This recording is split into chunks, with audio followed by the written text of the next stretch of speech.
தற்போது கிடைத்துள்ள அண்மை செய்தி. ஆம்ஸ்ட்ராங் கொலை வழக்கில் தலைமறைவாக உள்ள மொட்டை கிருஷ்ணனை பிடிக்க இன்டர்போல் உதவியை போலீசார் நாடியிருப்பதாக தகவல் வெளியாகியுள்ளது. மொட்டை கிருஷ்ணன் 10 நாட்கள் சிங்கப்பூரில் தலைமறைவாக இருந்த நிலையில் தற்போது துபாய்க்கு தப்பியோடியுள்ளதாக தகவலும் வெளியாகியிருக்கக்கூடிய அண்மை செய்தியை பார்த்துக் கொண்டிருக்கிறோம். ஆம்ஸ்ட்ராங் கொலை வழக்கில் தலைமறைவாக உள்ள மொட்டை கிருஷ்ணனை பிடிக்க இன்டர்போல் உதவியை போலீசார் நாடியுள்ளனர். 10 நாட்களுக்கு மேலாக சிங்கப்பூரில் தலைமறைவாக இருந்த அவரை தற்போது துபாய் தப்பி ஓடியுள்ளார். அண்மை செய்திகளாக தொடர்ந்து பார்த்துக் கொண்டுள்ளோம். கூடுதல் விவரங்களோடு இணைகிறார் செய்தியாளர் சுப்பிரமணியன். வணக்கம் சுப்பிரமணியன், செய்தி குறித்தான முழு விவரங்கள் என்ன?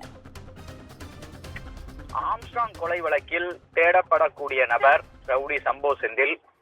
அவரை பிடிப்பதற்கான பல்வேறு வியூகங்களை காவல்துறையினர் வகுத்து வருகின்றனர்.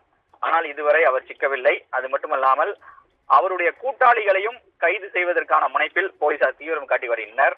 அதில் ஒருவராக இருக்கக்கூடிய வழக்கறிஞர் மொட்டை கிருஷ்ணன் என்பவரை பிடிப்பதற்கான முயற்சியில் காவல்துறை தீவிரம் காட்டி வருகின்றனர். அவர் வெளிநாட்டிற்கு தப்பி ஓடிவிட்டதாக காவல்துறை தரப்பில் சொல்லப்பட்டிருந்தது. இதனால் இன்டர்போல் உதவியை நாடும் முயற்சியில் போலீசார் முடிவெடுத்திருக்கிறார்கள்.